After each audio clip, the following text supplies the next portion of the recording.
Okay, I think it's time to get started. So, welcome everyone. My name is Rodrigo Rodrigues. I'm a faculty at Instituto Superior Técnico here in Lisbon, and I'm also the coordinator of the one of the axes of the National Initiative on Digital Skills, in particular the research axis. And so I'm not going to be the host of this session. The host of this session is Professor Luís Muniz Pereira. But before I invite him to the stage here, I'm going to introduce António Rodrigues, who is a student. He's in the 12th grade at the Escola Profissional de Almada, and he's going to say a few words to open the session.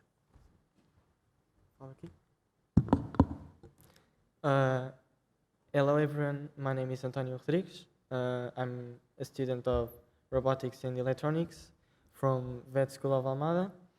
And today I will talk a little bit about my experience in this year on a competition that I went to, that it's called CANSAT. I went to this 2019 edition.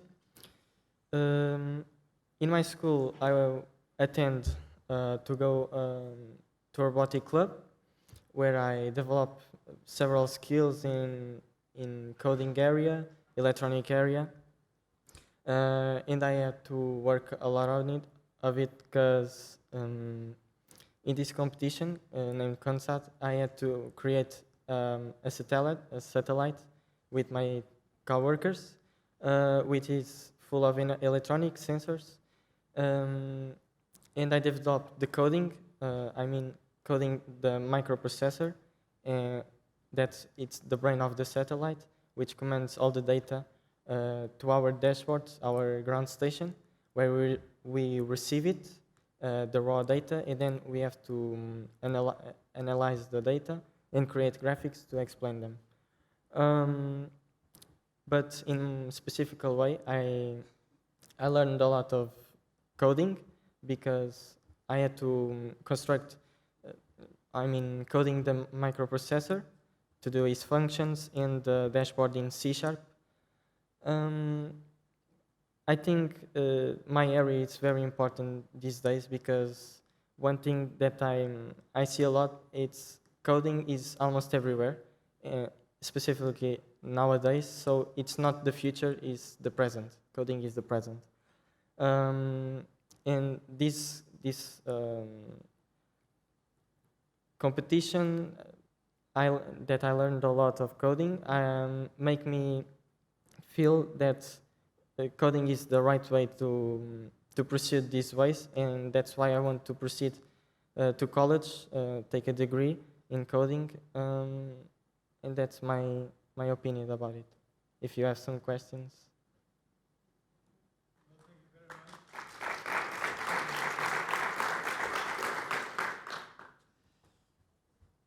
Welcome, everyone. This session is devoted to the theme of AI.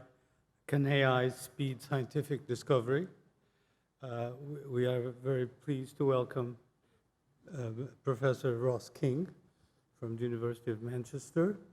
Professor King did his PhD in the Turing Institute, has for a while applied learning techniques to biology and also to chemistry and drug design, and so has a lot of hands-on experience that he will convey to us in his talk. Afterwards, we will have a panel of 4 people who are in the audience so they can see the presentation better, and we will continue addressing this topic and expect some questions from the audience too. Professor King, please. Okay, thank you very much for the invitation. It's a great honor to be here. Portugal has a great reputation in the field of artificial intelligence. One of the first ever conferences I attended was in Porto, and I've been back many times since. And of course, Portugal is a very beautiful country as well to visit. So what I'm going to talk about today is the application of artificial intelligence to science.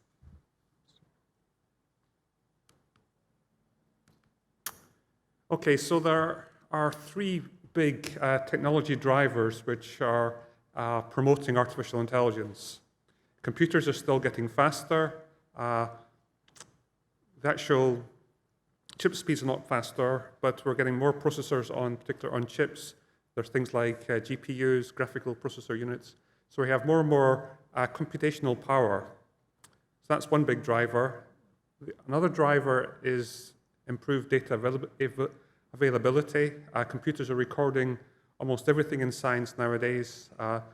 There's a large amount of data which computers can use.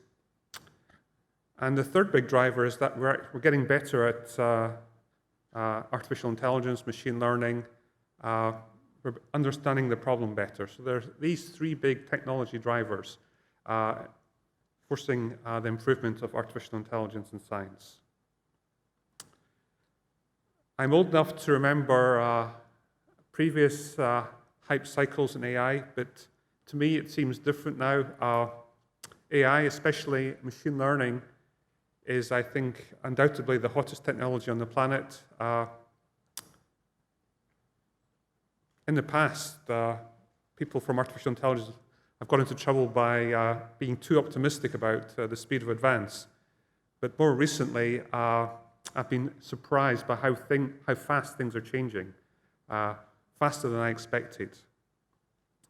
And one of the big changes, I think, is that machine learning is now core technology to the biggest companies in the world, to Google, Amazon, Facebook, and their Chinese rivals. So it's not just an academic subject anymore, it's core to the biggest companies in the world.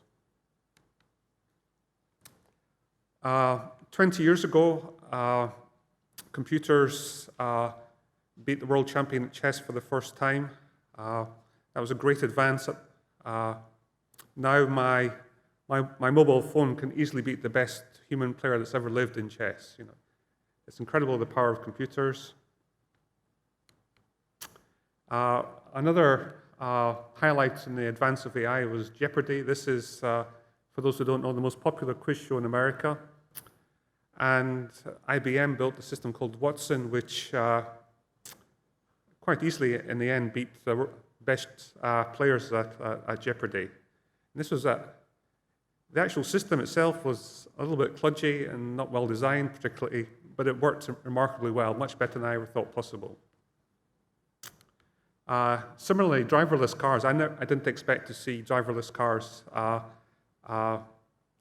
anytime close, in my lifetime, in fact. It's such a hard problem to drive around. It's very challenging for me to drive around, and I didn't expect computers to be able to do it as easily as, well, we don't have them driving around the streets of Lisbon yet, but it's not so far off, I think. It's within the technology horizon. And the most recent advance is in the game of Go, with deep learning, which is advanced neural networks, and reinforcement learning, beating the world champions at this intellectual game, which is harder than chess because of the search space is much, much larger. And I also did not expect to see this so quickly. And this is these advances are sort of transforming industry, and science is just another one of the things that is being transformed. So the application of AI to science is traditionally called scientific discovery. And it's got a long and distinguished history. So AI systems have superhuman scientific reasoning powers. They can flawlessly remember vast numbers of facts, billions of facts. They can execute flawless logical reasoning. Human beings can't do that. They can execute near optimal probabilistic reasoning. Humans can't do that either. They can learn more rationally on small amounts of data than a human can, and they can learn from vast amounts of data which no human being could possibly encompass. And they can also extract information from millions of scientific papers, not read the papers per se, but extract information from them, which no human being could ever have time to do. So AI systems have these superhuman powers. And I'd argue that science is a wonderful application area for AI. So scientific problems are abstract, like games like chess and Go, where AI has shown its power. But they also involve the real world, which makes the problem much more interesting and important. And scientific problems are also restricted in scope. So the quote of cabbages and kings is from Alice in Wonderland, talk of cabbages and kings and many things. So to have general intelligence, a human being can talk about football, politics, lots of things, but a computer, to do science, all it needs to do is know about science. So that really restricts the problem, makes it possible for an AI system to do that using existing technology. Another advantage of science is that, what I say is nature is honest. And by this I mean that if a human or a computer system does an experiment, then we're fairly confident that the real world is not trying to mislead us about the results of that experiment. We may misunderstand the meaning of the experiment, but we're confident that the real world's not malicious in trying to hide how it works. And that's quite different from, say, if you want to apply AI to economic games, where there's lots of dishonest agents trying to make money from you, or in social games, where people are lying to you. So that makes it much simpler for the AI system to work, because it's an honest game.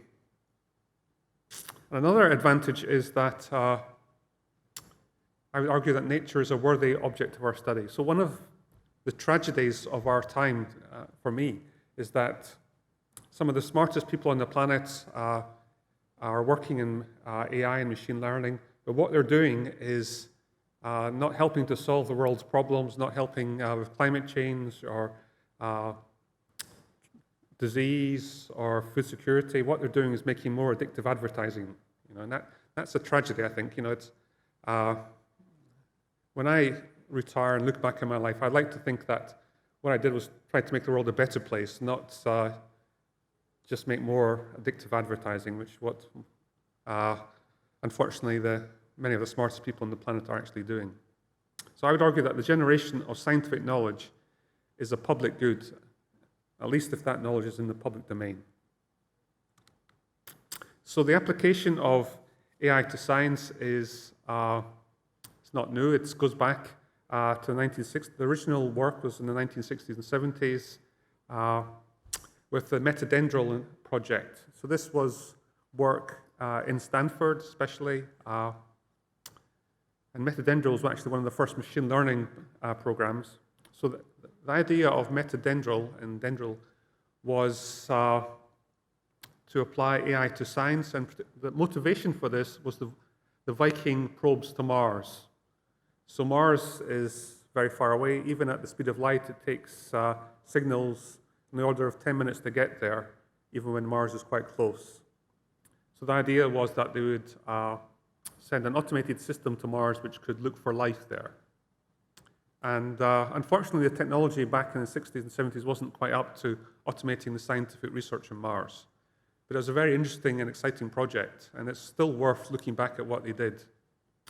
The project was led by Joshua Lederberg.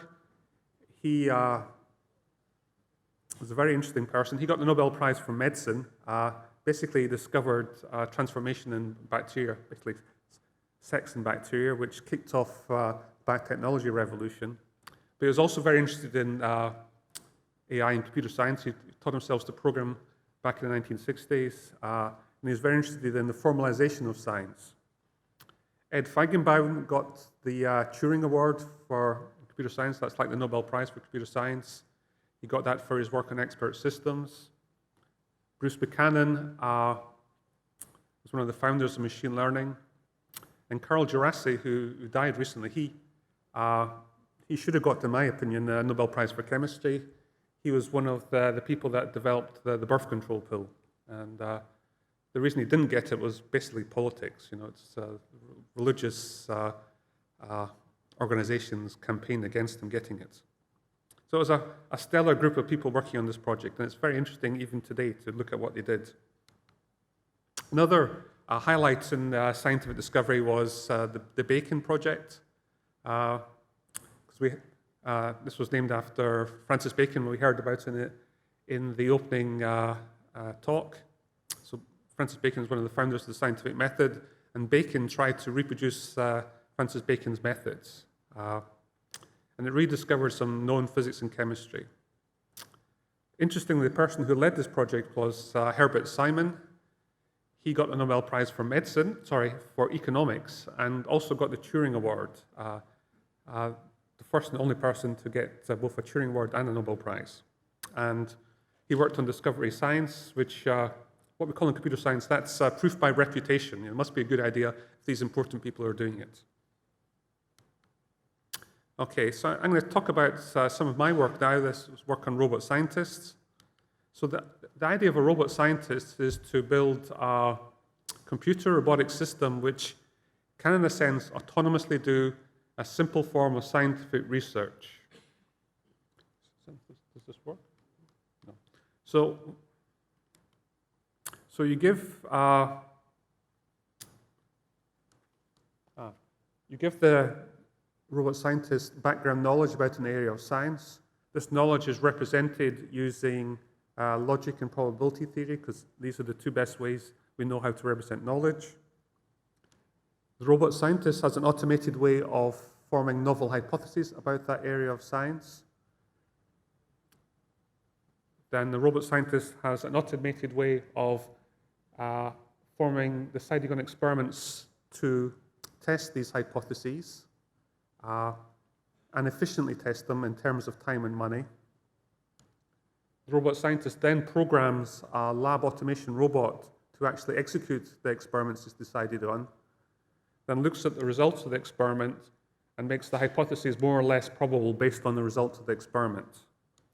Then new experiments are decided on, they're executed, and the cycle is repeated until there's only one theory consistent with the background knowledge and experimental observations, or it runs out of some resource. So that's the basic idea. We're trying to build a simple robotic AI system, which, well, it's not a simple system, it's a system which can do simple forms of scientific research. That's the basic goal. And why are we doing this? One motivation is philosophical. So I'm very interested in what exactly science is.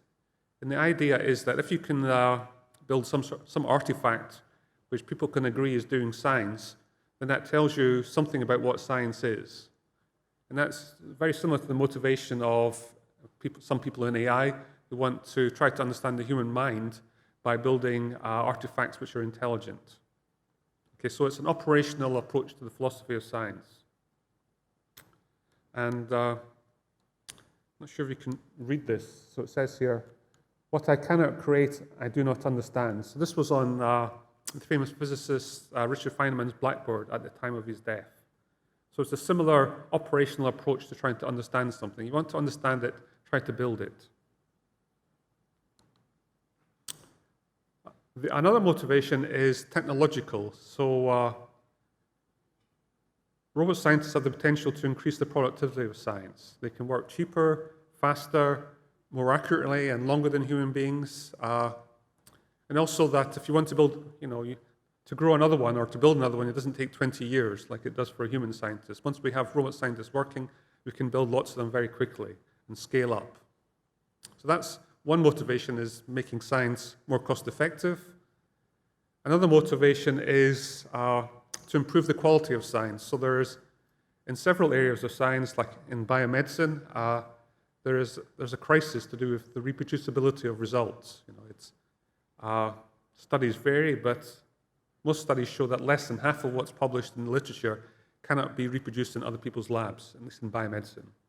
And the reason for that's not because of people are cheating or anything. It's just that the systems are so delicate and it's so hard to nail down all the factors in the experiment. And people are a bit lazy about recording things. So when a computer or robotic system does an experiment, it's recorded in much greater semantic detail. Everything can be reproduced up to the limits of the experimental method. And also we have a clear path from the motivation of the experiment and any results to any conclusions and observations. I'm particularly interested in biological problems. So biological systems are incredibly complicated. The most complicated things we know in the universe. Even in the simple systems we use as quotes models in biology, there's thousands of genes, proteins, small molecules, and they're all interacting together in complicated temporal spatial ways. And on top of this, Occam's razor, which works in physics and chemistry, that the simplest explanation is the most likely one, doesn't work very well in biology. And the reason for that is that these biological systems have evolved over literally billions of years. And so the way they work is quite non-intuitive and counterintuitive often to humans. It's not how a human being would engineer a system.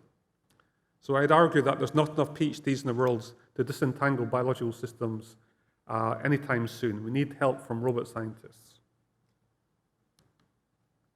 So I've been working on this for 20 years now. Our initial work was we just demonstrated that all the different steps in the cycle could be automated, and we rediscovered some known science. With the ADAM project, which I'll talk about in some detail, we built a fully working robot which discovered some novel science. I'll talk a bit about our new robot, Eve, designed to apply the same approach to diseases, tropical diseases and drug design. And we're applying Eve to cancer, yeast, and aging at the moment. So ADAM, the application area for ADAM was what's called functional genomics. So this is trying to understand the function of different genes. In particular, in the yeast Saccharomyces cerevisiae. So this is the yeast that's used to make wine and bread and beer and whiskey. But in biology, it's used as a model for human cells. So humans and yeast are both what's called eukaryotic organisms.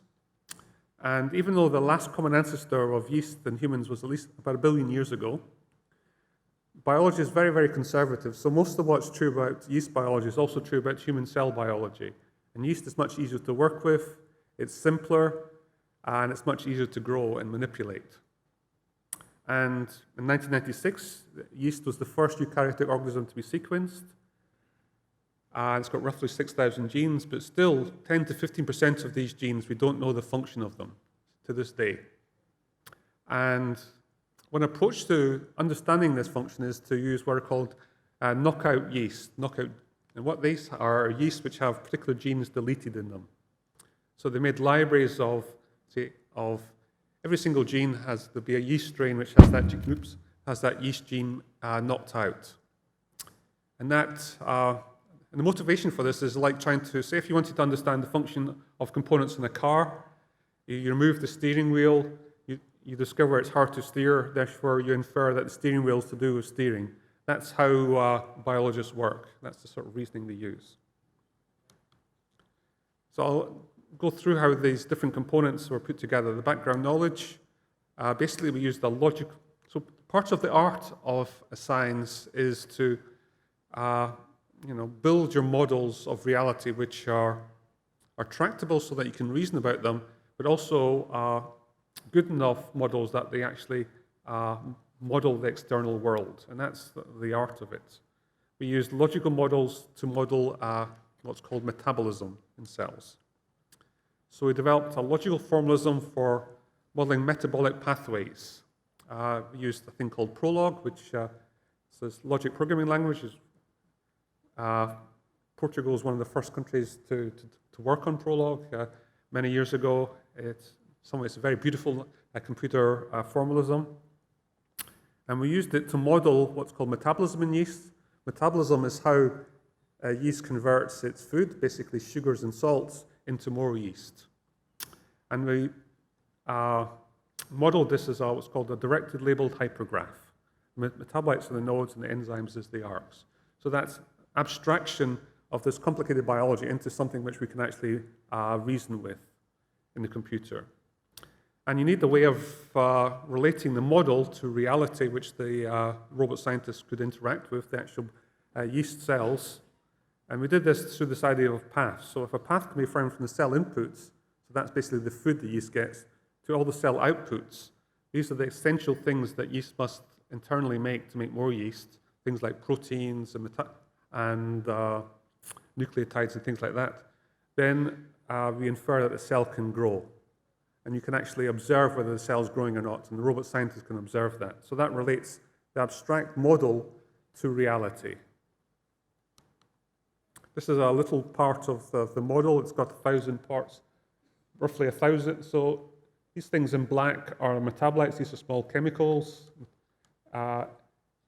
In blue here are the names of the ORFs, which basically the genes encoding the enzymes which catalyze these reactions.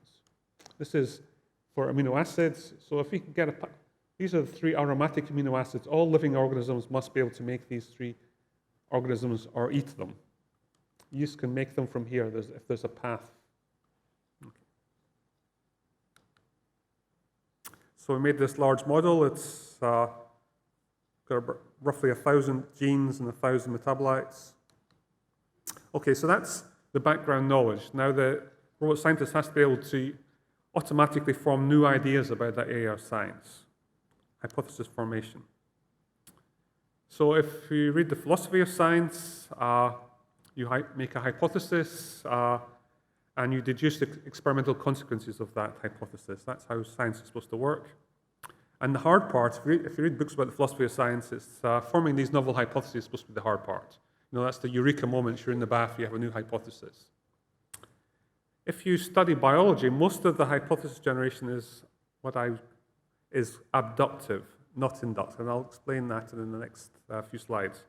So Adam used abductive inference to infer missing arcs and labels in this model of this graph, and with these, it could deduce or explain the observed experimental observations.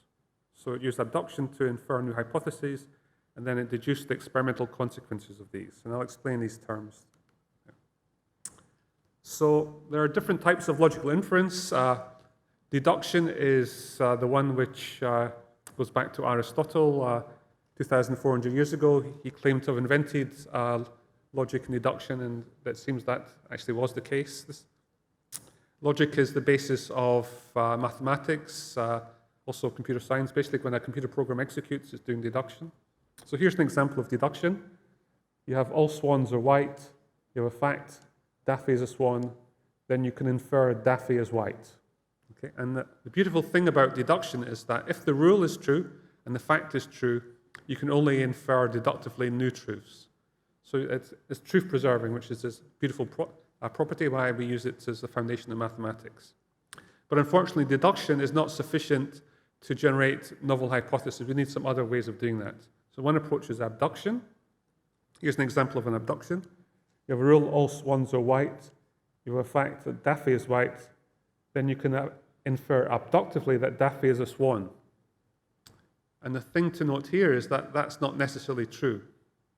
It's one possibility, it's one hypothesis which you can go ahead and test, but it's not necessarily true. I don't know whether anyone here reads the Sherlock Holmes books and short stories. Because if you do, Sherlock Holmes is always saying, like, you know, I deduced that the murderer was the butler because of the footprints in the library and fingerprints on the books and things. He's technically incorrect there. What he's doing is abduction, not deduction. Because there's always some other possible explanation, but it's a likely explanation. Okay. And yes, Daffy is a duck. Yes, so I had an article in Scientific American, and I wanted to use this example of Daffy as a duck, and they wouldn't let me because he said that's intellectual property of Warner Brothers. You know, it's the other way of forming novel hypotheses through induction. Induction is sort of generalization. That's the basis of machine learning. And here's an example of induction. You know, Daffy is a swan in white. Tweety is a swan in white. Then you infer inductively all swans are white. Okay, and the example all swans are white was actually goes back to Aristotle. It was taught in medieval universities across Europe. But when people got to Australia, they found that the swans are black there. So induction is also not guaranteed to preserve truth, but it's likely to. And induction is the reason that you believe that your breakfast will not poison you, that the Earth will keep spinning, that gravity will continue to work tomorrow. It is deep down into our intelligence. But the Scottish philosopher David Hume pointed out a couple hundred years ago that the reason that we believe in induction is because it's worked in the past, which is itself induction. It's not like a circular argument. So they're still arguing in philosophy what is the basis of why we should believe in inductions. Okay. So one possible hypothesis would be, what is the gene encoding this part here, this particular enzyme? Okay, experiment selection. So you'd have two possible hypotheses here about which gene encodes a particular enzyme, and you can test them by growing knockout strains of yeast. This is the yeast strain which has this particular gene missing, D for deletant, in environment plus or minus prefenate. Okay, now I'll try to explain that here. So if you delete this, if you've got the right gene and you've deleted this here, then the cell will no longer be able to grow because there's no path to tyrosine, phenylalanine, tryptophan. But if you add prefenate to the growth media, then that restores a path. So these two experiments are consistent with the hypothesis that the gene you're looking at is encoding this enzyme. And that's the type of experiments which Adam can do. And that was actually similar reasoning was how they figured out a lot of these biochemical pathways in the first place back in the 1930s. And people got Nobel Prize for doing it then. Okay, we want to, given a set of hypotheses, we want to infer an experiment set which can efficiently discriminate between them. We assume that every experiment has an associated cost, and what we used was the actual real cost of the chemicals. And these chemicals vary by multiple orders of magnitude, so it makes sense to choose cheaper ones if you can. And each hypothesis has a probability of being correct, so it's a Bayesian framework. So the hypotheses have a probability on them. And the task is to choose a series of experiments which minimizes the expected cost of eliminating all but one hypothesis. Okay, that's the optimal thing to do. Unfortunately, for the computer scientists in the audience, that's an NP hard problem, but we can approximate it pretty well.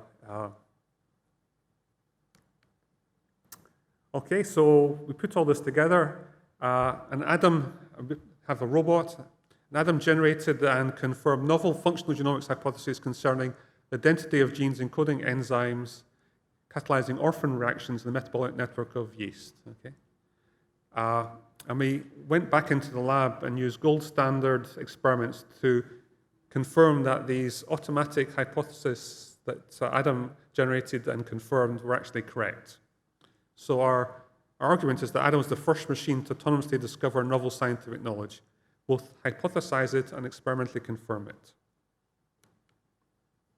Okay, so our latest robot, Eve, the idea of Eve was to apply the same idea to something of more importance in society, in drug design. And Eve is a second design and a much better, more elegant robot than Adam was. The application of Eve is to neglected tropical diseases like malaria. So malaria, I was a couple of weeks ago, I was in Nigeria. Malaria kills about 500,000 to 1 million people a year on the planet, mostly children in Africa. But on top of that, the morbidity is enormous. Hundreds of millions of people are infected every year by malaria. In Nigeria, if you speak to people there, most people get infected by malaria at least once a year. So it's a horrible disease. Schistosomiasis, it's caused by a little parasitic worm. It infects something like a quarter of a billion people on the planet. It kills about 50,000 people a year. Leishmania kills about 50,000 people, mutilates many, many more. Chagas disease kills 50,000, probably around about that. This is the disease that Darwin probably had. It's passed on by these horrible insects called assassin bugs. Okay, so what we're interested in these diseases is that they're neglected by the pharmaceutical industry, shockingly so, because the people that have these diseases are too poor to be profitable to cure them, at least according to the economics of the drug design industry. I actually disagree with that, but I think they've got their sums wrong, but they're not interested in these diseases. They're interested in things of the Western world. So that they're important, but they're neglected. And one advantage, actually, technical advantage of studying these diseases is that unlike things like diabetes, type 2, where it's very unclear how to intervene with a drug, how to cure it, or Alzheimer's, we have no idea how to intervene. With these diseases, we know exactly what to do to cure the disease, kill the parasite. It's straightforward. And that makes it actually much more likely that you can succeed. So they're interesting diseases. We wanted to make finding drugs for them much more costly effective by using automation and robot scientists. We formalized the problem, used graphs and standard chemomatic methods for background knowledge. We used induction, i.e. machine learning. Particularly, we learned what are called quantitative structure-activity relationships. So these are little machine learning models where if you give them a chemical structure, it outputs the predicted activity of that, how good that drug will be at curing malaria. Okay.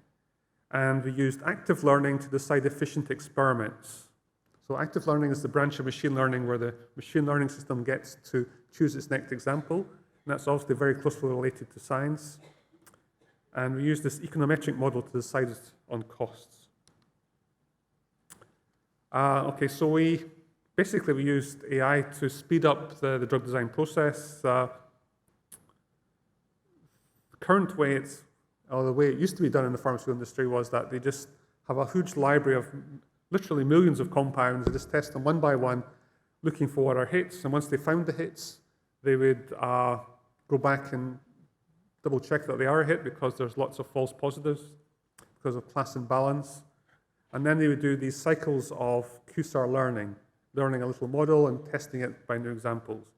And they've tried to automate these into one single system.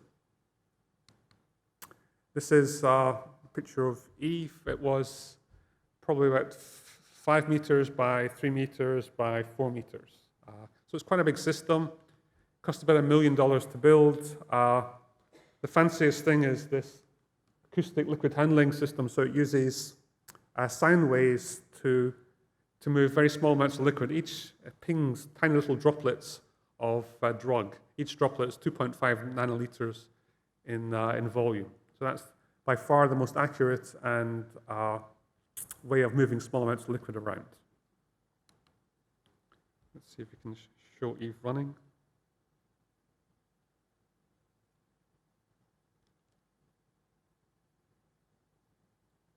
So it's centered around a couple of robotic arms. They're about the size of, very similar in design to the robot arms used in car factories. They're not very intelligent yet. They're basically, but very accurate in their movements and precise. And what's happening here is that it's learning a machine learning model, and it's got decided on some experiments to test that model. And it's taking the chemicals out of its library, which it's going to test. These chemicals are in this, what's called a 384 microtiter plate. It's about this size.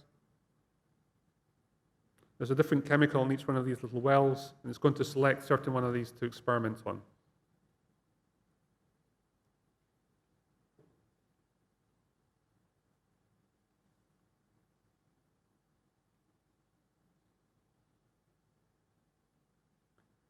So that's the target. So it's going to be upside down. It's going to ping little droplets using this acoustic method from here. These drugs are going to be pinged onto that target.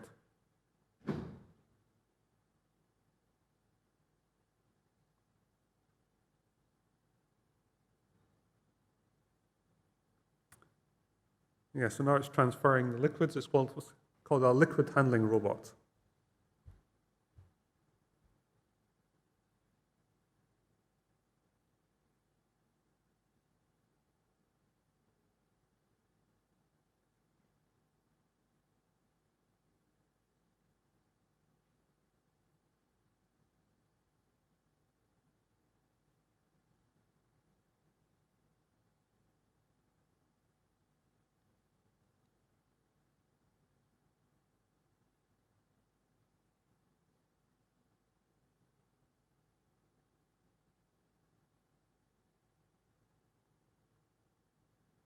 Okay, so now it's adding it's called an ASSI system. These are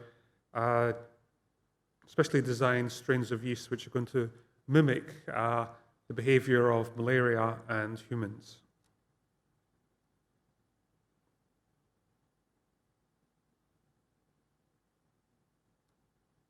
Okay, that's probably running out of time. Okay, so we wanted to show that the application of AI is more cost-effective than the traditional approach in industry, and so we built a little model.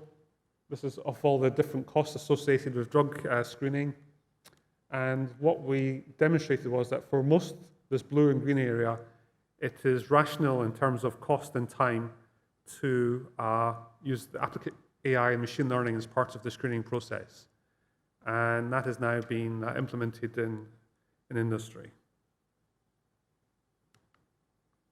This is the most interesting compound we found, this thing called triclosan.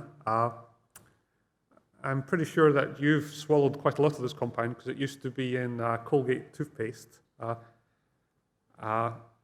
It's used in Colgate as antimicrobial agent, but it's also, we discovered, active against malaria, in particular against Plasmodium vivax, which is, this is the malaria that most people in the world actually catch. It's not the one that kills most people in Africa. It's the one that's found more in Southeast Asia, South Asia, and Latin America. It used to be the one, used to be very prevalent in Portugal and Britain.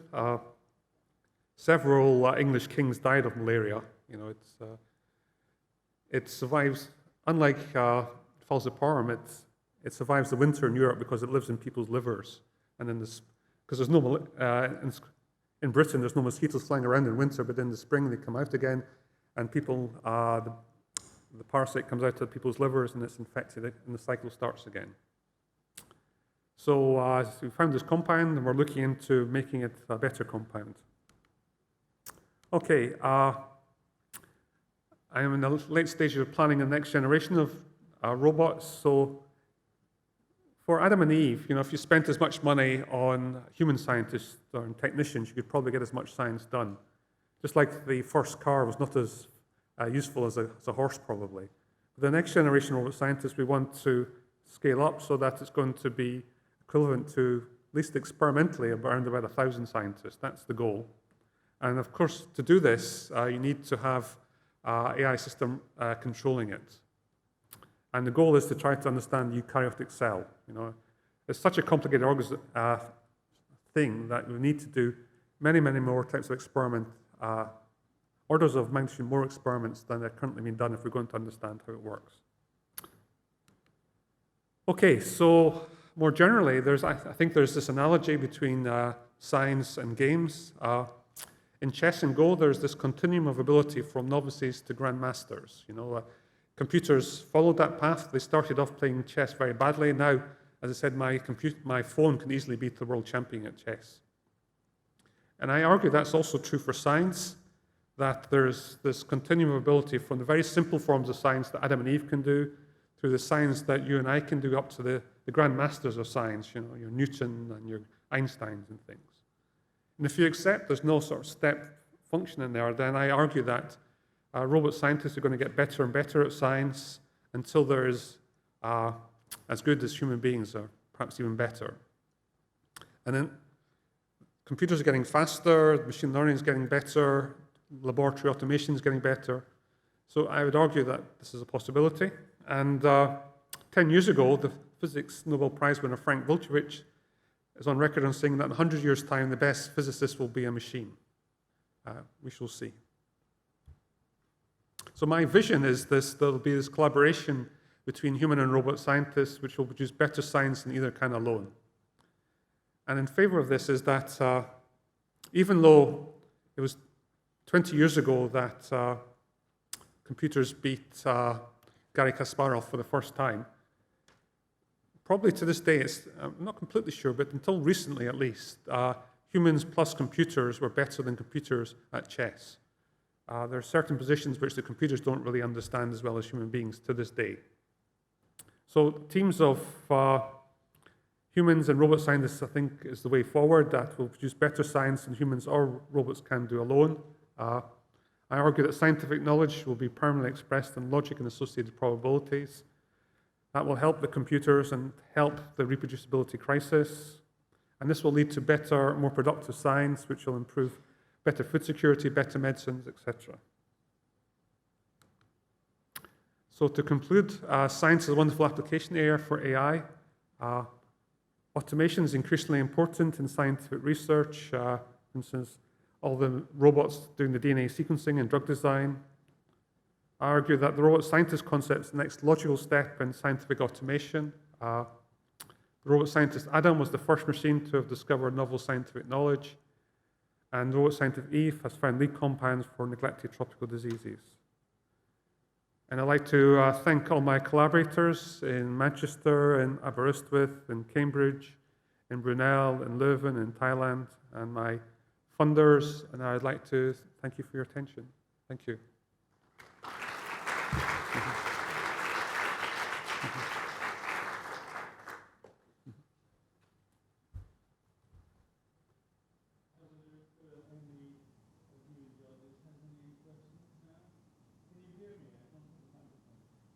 Any questions?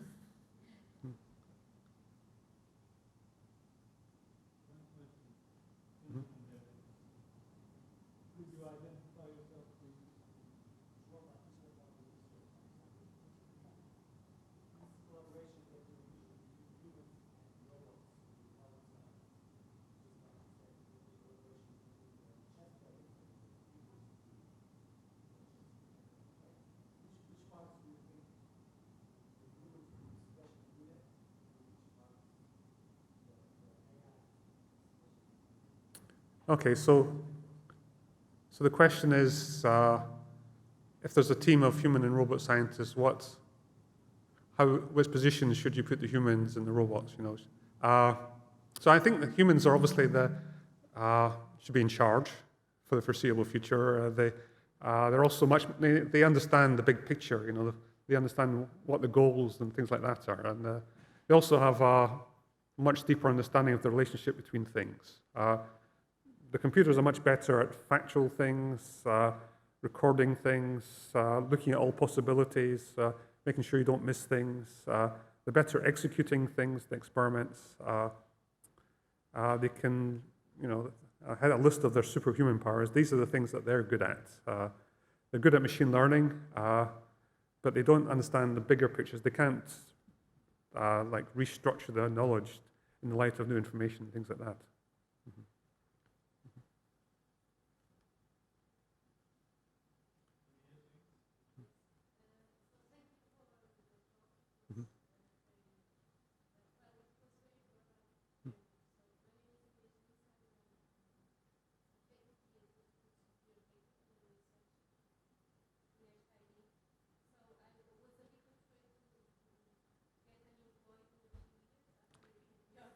Uh-huh.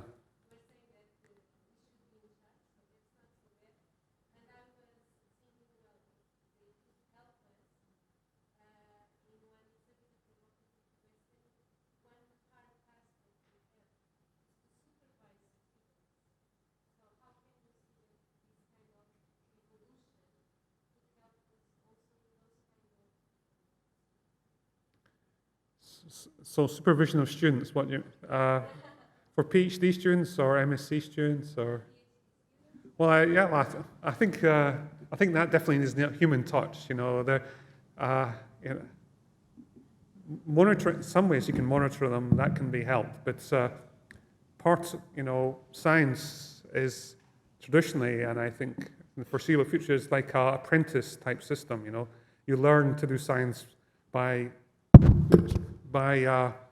watching how science is done by more senior people and doing simple tasks at first and an apprenticeship. I don't really see the robot scientist as a role there per se. Personally, I think I can see that students working with a robot scientist may help them in their work, in that it helps to focus what you're doing. But if you try to explain it to a computer, just like in programming, helps you to understand different tasks. But I think it's very important that you treat your PhD students humanely. I have a question myself concerning the making of hypotheses. That is, how do you come up with hypotheses? So the issue of creativity, and it's very easy to come up with hypotheses, but not all of them can be tested. So when you do that, you have to think of, is it testable? You know that there are physical theories that are not even wrong because you can't test them. And connected to this question is the one of deciding between competing hypotheses. Suppose you have 2 or 3 hypotheses. Do you have an algorithm to say, this is the experiment I should do to decide amongst these competing hypotheses, the best experiment? Okay, so taking the questions in reverse order. So the second question is, yes, we have algorithms which will do this, choose optimal experiments to discriminate between sets of hypotheses. Now that's what I said was NP-hard problem to do that, but we can make quite good approximations to that. The first one is actually a very good question. This is about how do you know how do you test it in a lab? It's a good question because I don't know the answer to that one. It's not a good question in the sense that I have an easy answer to it. It's something I've been thinking about a lot because that's basically what an applied scientist does. They have a limited range of things they can do in their lab, and they think of clever ways of testing experiments. And that's what an experimental scientist does. And that's in my work, it's been the type of experiments that we could do are very, very simple and constrained. So that's in fact, I've been writing a grant application in that area.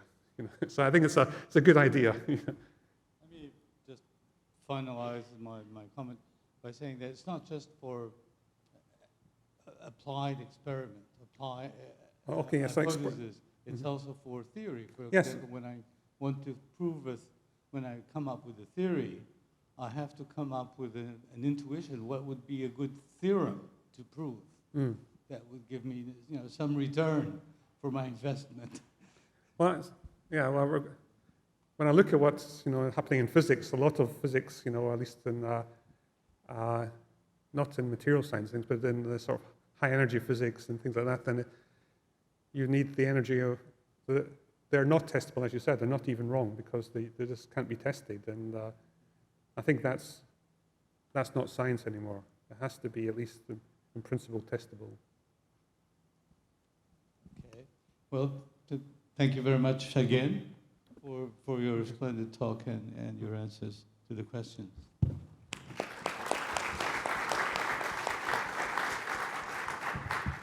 So let me first of all present the panelists. They're all professors. Cristina Ribeiro from University of Porto, João Paulo Custeiro from Técnico, and Ana Paiva from Técnico, and Inês Lins from Técnico. I don't know if this proves anything about inductive about Técnico, or the organizers are from Técnico as well. Técnico University of Lisbon. I'm not from Técnico, but I studied there. So first, what we're going to do, we're going to address the general issue. Can is AI good to speed up scientific discovery? And each of these researchers has their own experience and we'll take it to the context. And we'll go around twice, so they then can enter dialogues. It's very, we'll play it by ear. So Christina, please. Thank you. Thank you very much, Luis. I would introduce an issue that is, I think, quite important for artificial intelligence, which is good data. We can't do good reasoning without good data. And I would like to introduce an initiative that is just starting in Portugal, which is the Portuguese node of the Research Data Alliance. And the Research Data Alliance, you have some numbers there. It's an impressive number of people who are working in the past 6 years and building this common knowledge for handling data. And it's people from universities, the academy, but also from industry and from the governments. And the common goal is to make what is the so-called fair data, data that can be findable, accessible, interoperable, and reusable. And I think this is quite important for our current topic. And the way it is addressed in the Research Data Alliance, it's also an interesting way because it calls people together in their communities. So it's not just addressing very generic issues of having data well identified in repositories, etc., but also to have data well curated in the disciplines. So we have people here from all areas of science, and it's important that people manage their data according to their disciplinary requirements. So what I would like people to do is to, get acquainted with the Research Data Alliance, get to know people in your domains that are already working in all those hundreds working groups, interest groups, and also seize the opportunity to take your own work there and show it and profit of a very vibrant international community. I don't want to monopolize the discussion, but that's my first contribution. Thank you very much. Thank you, Luis. And now for João Paulo Costeira. Okay, so I'm going to switch a bit the plan. So the idea of my participation had to do also with a European initiative around a project, an H2020 project called AI for Europe, which has 80 partners, 21 countries, and the idea is to develop a European platform, AI platform on demand. So this was part of the reason. I'll pick this as an excuse to discuss the issues that Professor King raised. And one of them is taking into account that science is essentially a collaborative endeavor. And part of the success of science discovery has to do with this scaling up and establishing the links. So one of the issues, will AI help on discovery? Maybe I would like to frame another discovery field, let's say a domain, where you put humans outside of nature. What I think these days and in the few years, we'll have a lot of discoveries around human-centric activities, meaning humans are part of nature, part of the physical world we live in, and this pumping data will reveal a lot of discoveries of underlying laws. I'm talking about healthcare. So, what are the big issues? Healthcare, quality of life, how cities, for example, are there, underlying simple laws that regulate how people use resources, their lives, and so on. So one of the issues is so the answer is yes, definitely, and we are going to assist to a lot of new discoveries on essentially human-centric, where the human plays a role.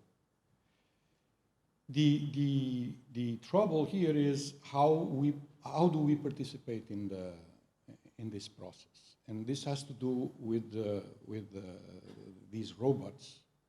Is how do you scale up? So how are you going to disseminate the infrastructure to proceed to install these experiments? So how do you scale up experimentation with AI? Data is one. The trouble is, how do you share data? How do you share algorithms?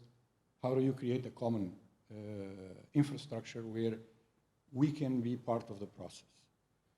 And I think, and bringing the project in, it's a key instrument to devise open source AI and eventually robotic. I guess 3D printing could be a very strong tool to create collaborative infrastructure for AI. Because it's my, it's a belief, it's not that humans must be in the loop. It's going to be very hard to automate everything. Okay? Okay. Okay. So first of all, I want to thank the organizers for inviting me, and congratulations for a fantastic talk. I loved it. It was wonderful. I want to start by challenging a little bit what's going on at the AI community nowadays, where everything is driven by data. And since the beginning, when I started learning AI, I don't know, 30 years ago, I learned that knowledge is not data. Knowledge is the capability to make inferences, to do abstraction, deduction, to create models that explain the data. Now, if we are thinking that the discoveries are based on data only, I don't believe that should be the case. In fact, I think that modeling and creating models, and I was very happy because your models are there, and they were one in Prolog, which is my favorite language still nowadays, right? It's the idea that indeed you need models in order to make predictions and in order to explain. So this notion that data can give you an algorithm that can make predictions, but then why does it do those predictions? What's the model that leads to those results? And I think the human has to be in the loop. Of course, like my colleagues, I believe that these AI for science and even for the social sciences, you need to have the human and the AI in the loop in order to have this collaboration between data and models, and have transparency and explainability in order for people to understand what's happening. So that's my contribution for now. Thank you. Well, I think that Ross also made a perspective of the evolution over the years, and just to give you my personal picture, I remember like 15 years ago, it is written in the teaching book of AI, the most well-known, the Russell and Norvig, that the game Go is too hard for computers, so it would be impossible. So it's given the example of the chess, but then the Go is too hard. So we have, in 10 years, the book is already contradicted. And I also remember there was a DARPA challenge on driverless cars that I used to show to the students, and it was really amazing because the cars could not do much, but the scenario completely changed. And so this was my first message. I think that we live amazing days in AI and technology, and this is great also because we have the opportunity to attract more talent. And I think that is also quite important, that you have more talented people attracted to this field, and young people coming from secondary school who are willing to come and to contribute. So that was my first thought. The other thought, I think that Ross in his talk also explained very well. My field is automated reasoning and logic, so what I liked the most were those parts. But so most of the time I work with deduction, and so one of the communications of the ACM, the cover was about the science of brute force, that is deduction. And so we were used to the science of brute force, but now we realize that we can make inference without being brute force somehow, and we can reach amazing conclusions. And that is quite nice when we have some counseling on what we have nowadays when we are going through the web, a lot of counseling, and we see that we have like Big Brother watching you, making you suggestions.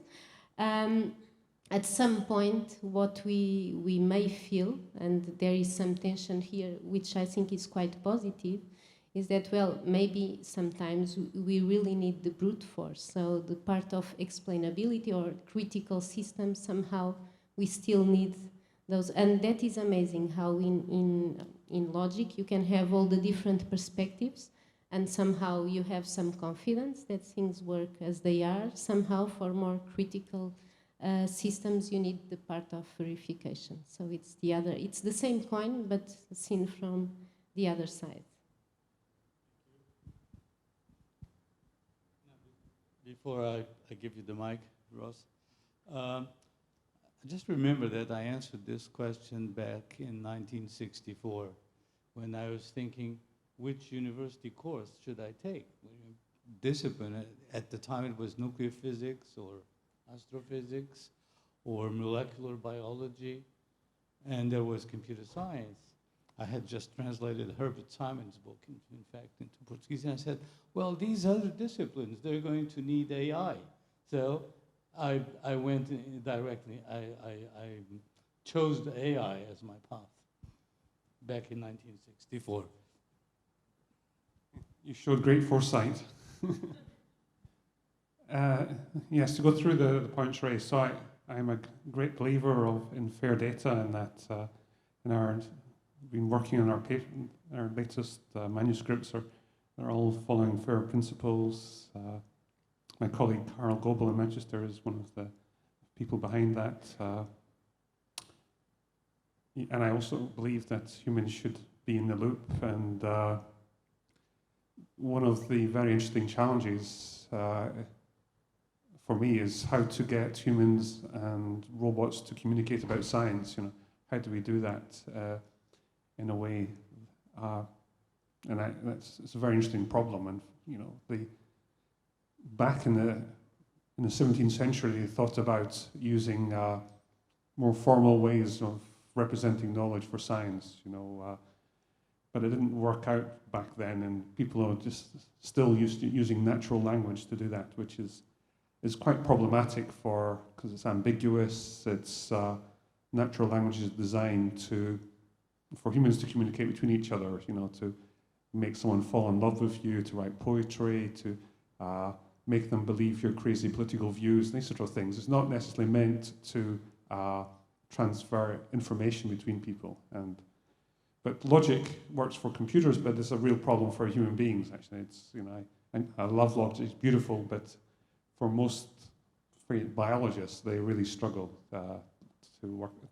So there's a real interesting area. How can we get something which is communication method, which humans and robots and computers can understand? And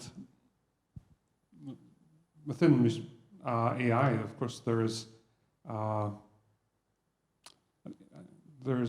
what's Pedro Domingo's book. He has 5 tribes of machine learning. We've been fighting for decades. So there's the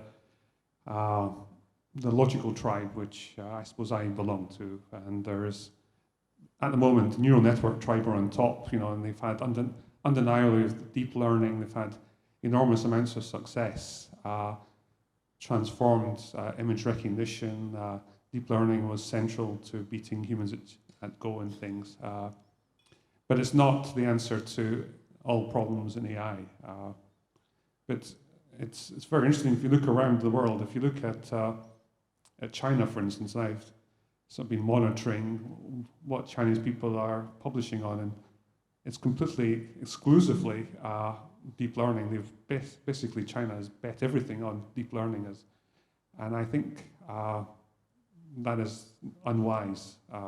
It's not the answer to everything. It's a very powerful technology, and it's transformed AI as it is, but it's not the answer to everything. And there is a need for inference and other approaches. So I agree with you here. And I hope it's not just because I'm from a different generation. And of course, there's also the Bayesian tribe. They used to be in charge of machine learning. You couldn't get published unless you in some conferences unless you were Bayesian. And there's the nearest neighbor tribe, and the genetic algorithm people are a bit in the shade at the moment, as a tribe. So yes, so I agree with the panel. Mm-hmm.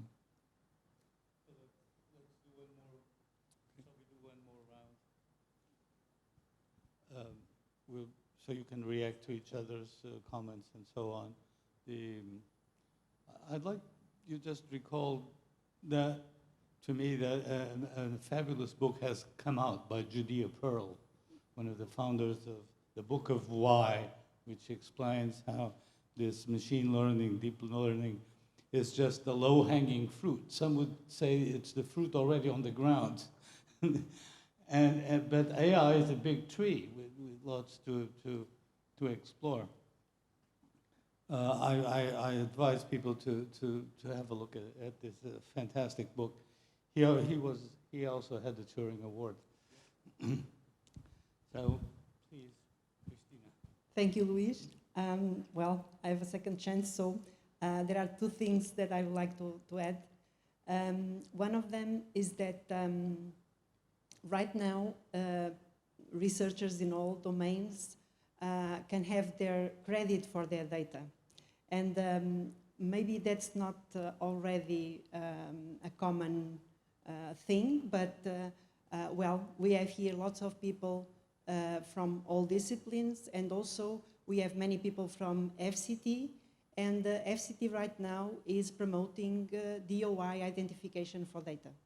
So I would like everybody to contact their people who support them on their data management and get credit for the data that is, so hard to obtain, process, etc.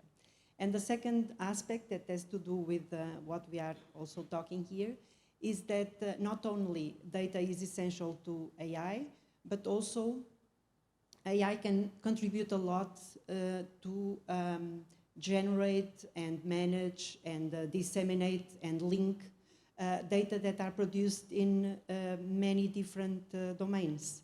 So with maybe a data set has been generated for physics or for biology, but then it can be explored in a social science project. But that requires, of course, interoperability, it requires good standards, it requires good stewardship of the data. And we have to demand of our institutions that kind of services and that kind of support to our data. I think the Research Data Alliance can support you on that, and also the Portuguese node, so please do contact us on that. That's it, Christina. Thank you. So I'm going to pick up where, I guess, before Kepler, there was one gentleman called Tycho Brahe, right, that spent all his life getting data about the planets. The second thing is, apparently, there's physicists in the audience, so the geocentric theory was actually based on data. The data fit the theory, except for one outlier, I think it's Mars, so it's an outlier. And I think that's a problem, and this is, let's say, another bullet you put there, Occam's razor. Nature sometimes plays tricks. It does not get the simplest. So what I'm saying is data helps the discovery process, okay? And with this massive capability of collecting data, that enables us to think about reality in ways that was out of reach. And for the sake of argument, I'm going to defend the, let's say, this frenzy, which displeases me as much as, everybody else when taken, thoughtless. But this idea that you can manipulate very sophisticated, almost cognitive instruments that can enable you to do things that before that you could, you needed a big team. I'm talking about the fact that you can build models end to end. So input, output, you don't care what's inside because you have a huge machine that basically is an overfitting but very efficient called deep learning. So you map data, input, you get output, okay? And then you as a discoverer can use this in your own field to reason about it. Be it, I'm thinking in my hometown in the north where they study the migration of, a few species, lamprey and stuff like that. They simply can't analyze the data. They needed so much environmental data and specialists that they could not, relate special indicators, habitat, number of,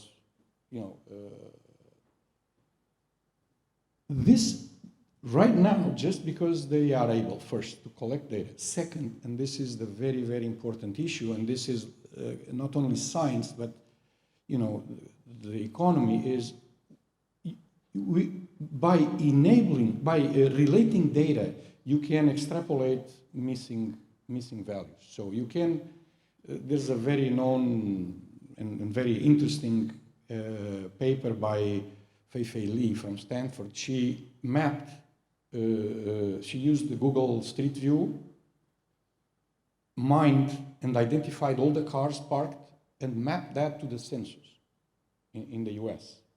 And just by going around a neighborhood and picking up the cars and classifying the cars, there's 2,000 classes of cars, the histogram, the distribution of cars, is highly correlated with literacy, literacy, gender, voting, all indicators. So take this to the, Cambridge Analytica is another example. Take this to the physical world by, if we have access to data, you can relate and do predictions on extremely important variables for your own science, not for the, process that you're studying. So what I'm saying is AI can enable people that know nothing about AI with tools that, can escalate the process of discovery to unknown, but my issue, and that's the idea of the project, is how do you share this empowerment? And AI is very powerful, but there's a big divide, and that's the issue, that is going to create an economic divide and missing opportunities from if we don't catch up. I agree. I want to raise another issue, which is not really an issue. in the sense that when we think about discoveries, we think about health or physics or these lab experiments, but there's also the social sciences where AI can have a huge role. In fact, is already having a role, in fact, shaping our society in a way that we see nowadays with Facebook and so on. So AI, it's actually acting and changing the society so that the models and the theories that we have to be changed. So there's here a possibility for AI to influence the social world, to model, and at the same time to predict and see, well, this is going the wrong way, and therefore have an impact in the social world. In fact, I believe that AI should consider the social aspects. When we built an algorithm to predict whether something is going to happen based on data, we should consider the impact and looking at responsible AI and the social impact that the AI is going to have. So there's the other issue associated with the society. In fact, I have friends that say that we cannot decouple what's going on in the social sciences with the computer science nowadays, because we need to integrate and study together. I don't know if there's anyone in the audience from the social sciences, but I think that even our models will need of the social science need to be reshaped, and computational social science is something that is emerging, and AI has an impact there. So I will continue Anna's comments to make some more, to bring more thought. So one that is, I think that Ross also talked about, is the opportunity we have to use AI in these days for social good. So the example of the malaria, that the labs don't even care because it's a non-profit topic. So I think that AI somehow in many different initiatives is trying to push things in a more fair way, and that is really amazing. The other thing is that sometimes I think it's good for us to think, where will we be in 5 years from now with AI? And I think that things are moving so fast that maybe we are, even with the imagination is not enough to think what will be the future. But one critical point, I think that when we say, for example, that the best physicians in a few years will be the robots, my point is where, in terms of personal contact, that we feel that we are losing, and that young people is actually losing compared with what we had in our generation, and also the kind of diseases that are coming from that in terms of behavior.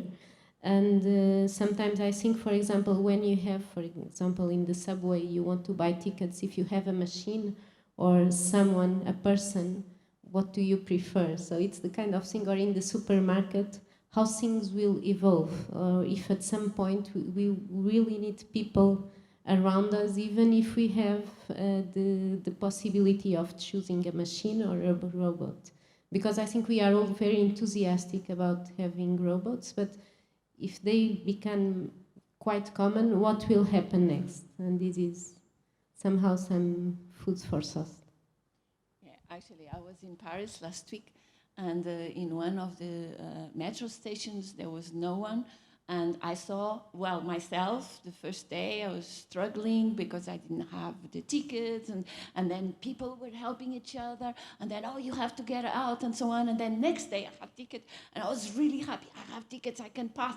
And there were other people struggling. What are we going to do?